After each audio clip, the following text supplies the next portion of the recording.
नमस्ते, शुभ प्रभात। दैनिक जागरण के महत्वपूर्ण खबर में आप सभी का स्वागत है। आज हम बात करेंगे दैनिक जागरण की कुछ महत्वपूर्ण खबरों के बारे में। साथ ही एक यूपीएससी जो विगत वर्ष पूछा गया प्रश्न है उस पर भी चर्चा करेंगे।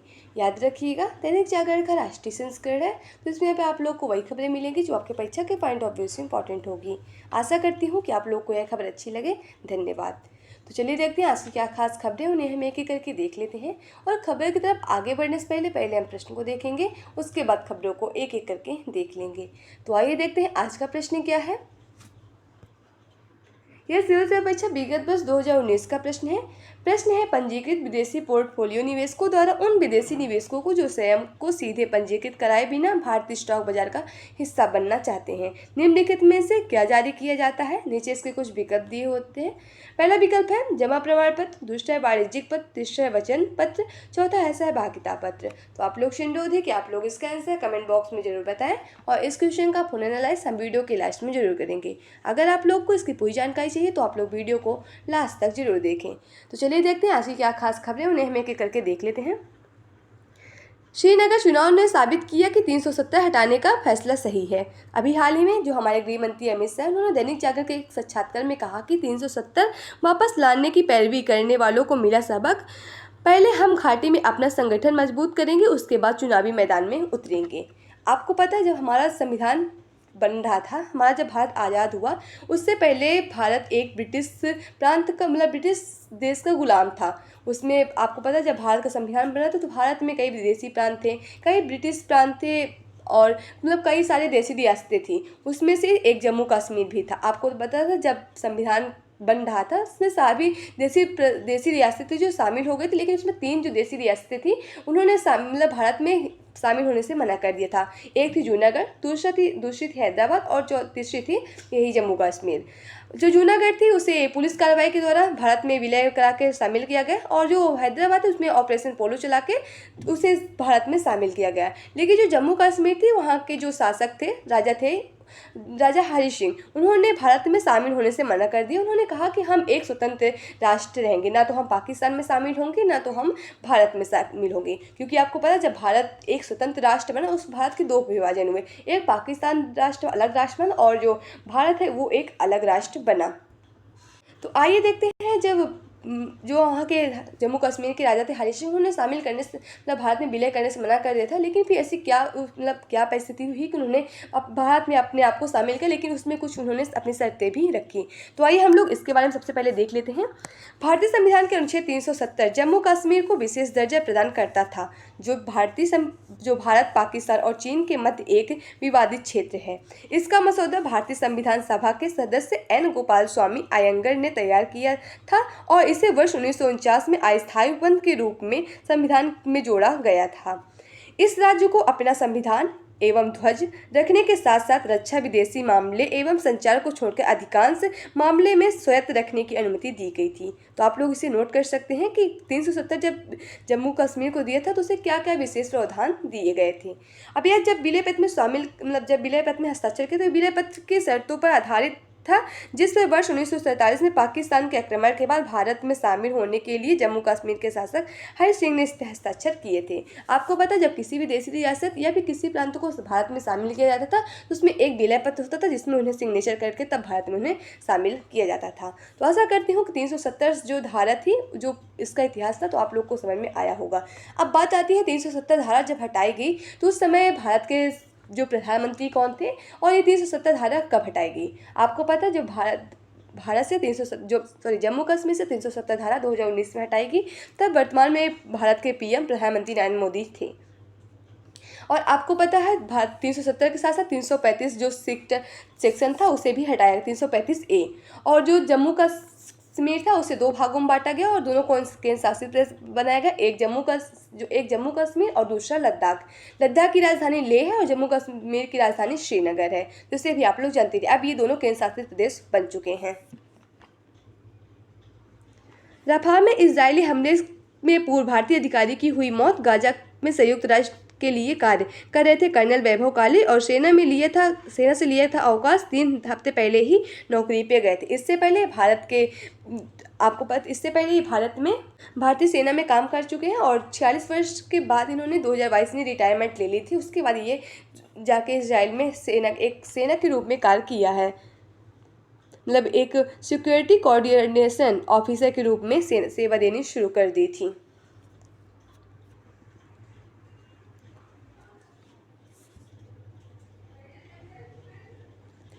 डिजिटल अरेस्ट को लेकर रहे सतर्क, 1930 पर करें call. Cyber crime reporting portal पर बड़ी संख्या में मिल रही डिजिटल अरेस्ट से ठगी की शिकायतें। Indian cyber crime coordination centre ने किया आग्रह, धोखाधड़ी से जुड़ी 1,000 स्काइप आईडी के अब तक किए जा चुके हैं ब्लॉक। अब ये क्या है डिजिटल अरेस्ट, अगर इसके बारे में देखें इसके क्या तौर तरीके हैं, आइए हम बात करते हैं।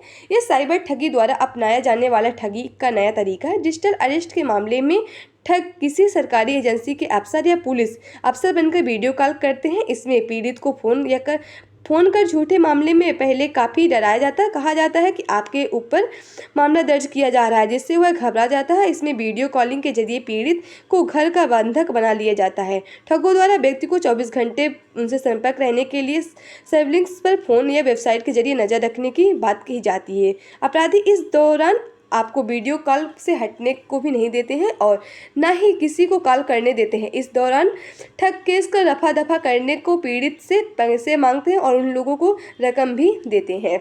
तो आप लोग इस पूरे जो साइबर क्राइम चल रहा है इस समय, तो आप लोग इससे बचिए, इससे जागरूक रहिए, दूसरों को भी जागरूक करिए। अभी आपको राष्ट्रीय से जुड़ी खबर मिलेंगी। स्वाति मालीवाल के साथ अभद्रता पर निगम सदनों में हुआ हंगामा।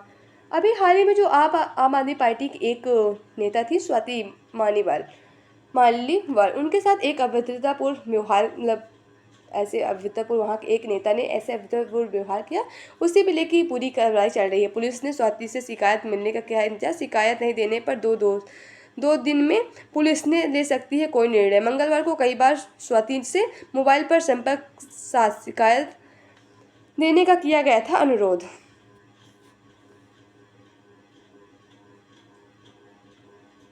शुरू हुआ वयस्कों के लिए टीबी टीकाकरण अभियान।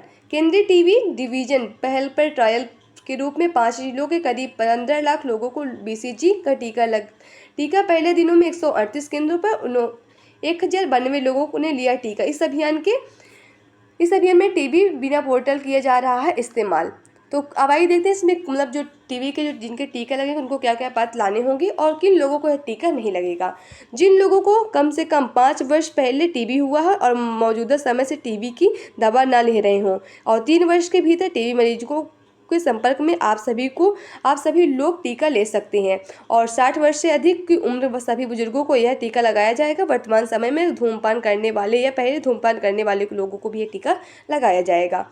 डायबिटीज़ के मरीज को भी टीका लगाने की बात कही गई है और जिन लोगों को बड़ी मास इंडेक्स का मतलब 18 से कम है उन्हें भी ये टीका लगाया जाएगा। अब किन लोगों को टीका नहीं लगाया जाएगा उसके बारे में अगर बात करें तो 18 वर्ष से जो कम उम्र के किशोर हैं उन्हें टीका नहीं लगाया जाएगा। गर्भवती महिलाओं या स्तनपान कराने वाली महिलाओं को टीका नहीं लगाया जाएगा। जिन्हें HIV या HIVP के लिए जोखिम वाले हैं उन्हें भी टीका ये नहीं लगाया जाएगा। ऐसे कुछ प्रावधान दिए किन लोगों को टीका नहीं लगाया, जिन्हें वर्तमान में कोई बीमारी हो या जिन्हें टीके से दुष्प्रभाव का इतिहास रहा हो उन्हें भी ये टीका नहीं लगाया जाएगा। एक अच्छी पहल है। आपको पता है भारत में स्वास्थ्य सेवाएं बहुत शहरों में तो बहुत अच्छी देखने, लेकिन गांव में एक ऐसी स्वास्थ्य मतलब ग्रामीण जो विकास है वो बहुत ही पिछड़ा है।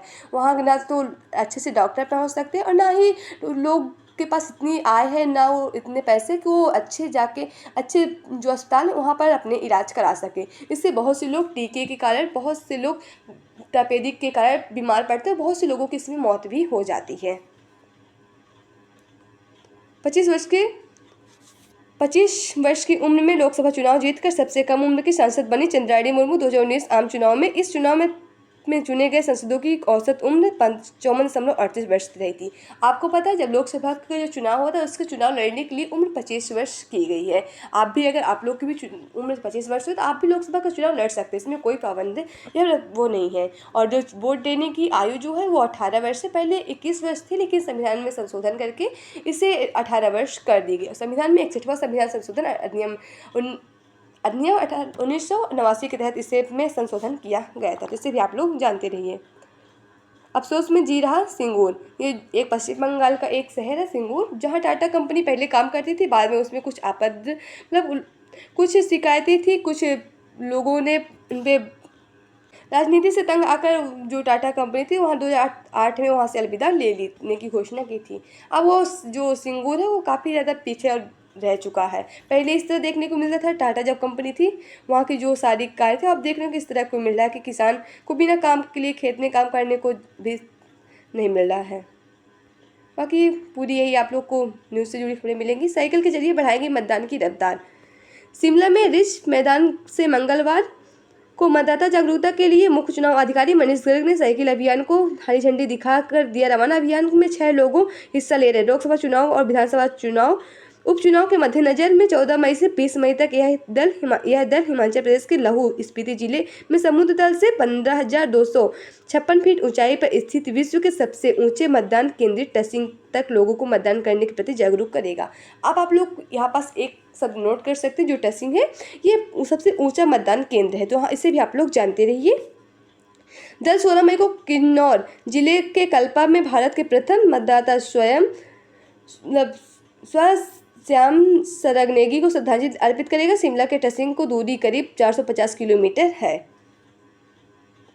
बाकी पूरी और आप लोग को वहीं से मिलेंगे। तो यह आप लोग का संपादकीय पात्र है। आप लोग के लिए प्रीलिम्स, मेंस, इंटरव्यू अन्य प्रतियोगी परीक्षा से जुड़ी खबरें मिलेंगे। अगर इंटरेस्ट हो पढ़िए, ना तो कोई बात ही नहीं, क्योंकि आपको पता है इसमें से आजकल जितने भी आर्टिकल लिखे जा रहे हैं वो पूरे राजनीति से जुड़े हैं, जो आपके परीक्षा पढ़ने से इतना इंपॉर्टेंट नहीं होता। लेकिन आपका जो राजनीतिक विज्ञान का है, अगर आप लोग उसमें ऑप्शनल लेते हैं तो थोड़ा बहुत इसमें आपका प्रभाव पड़ सकता है, इसे भी आप लोग पढ़ लीजिएगा।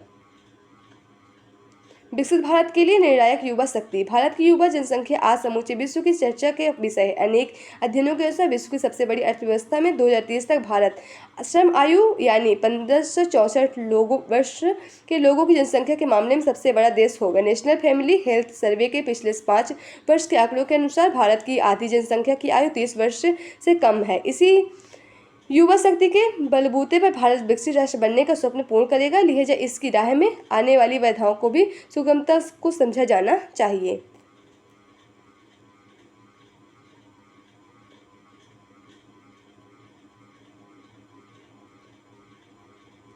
F&O में बेलग्राम तेजी चिंताजनक।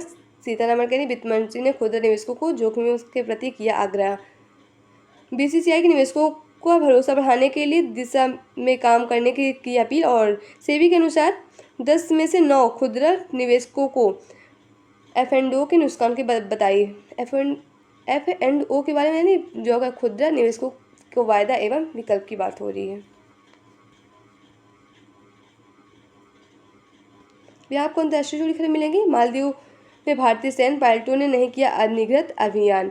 भारत ने मालदीव के रक्षा मंत्री के दावे को किया खारिज।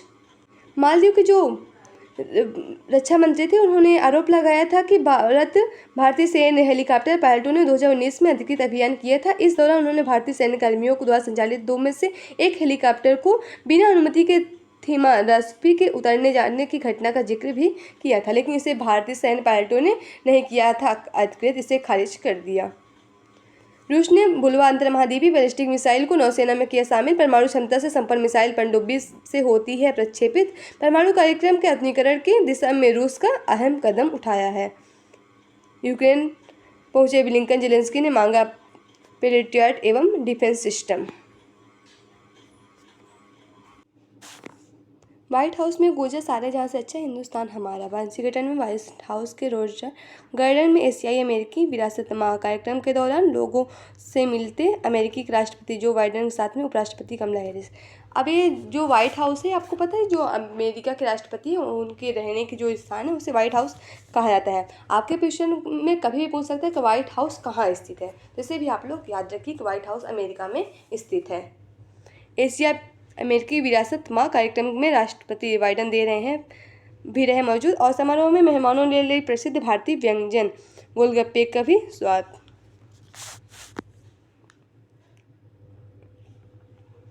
अब यहाँ देख रहे हैं पूरा वही IPL चल रहा है। आपको पता है सबसे पहले जो टीम है जो प्ले ऑफ में पहुँच चुकी है वो KKR टीम पहुँच चुकी है। अभी 3 टीम आने को और बाकी है।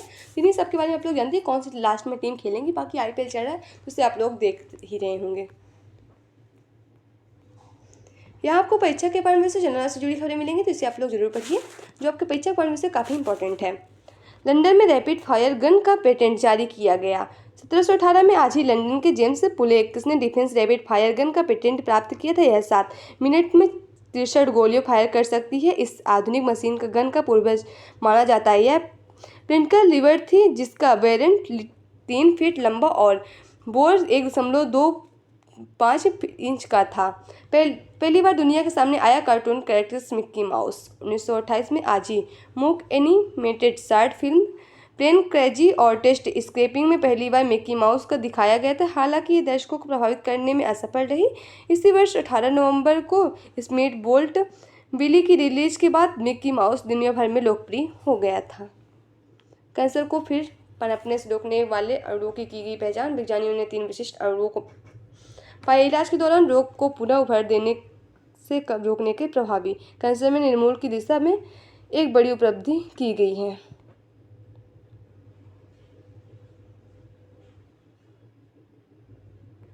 मित्र, आपको मूवी से जुड़ी खबर मिलेगी, इंटरेस्ट हो पाएगी ना, तो कोई बात ही नहीं।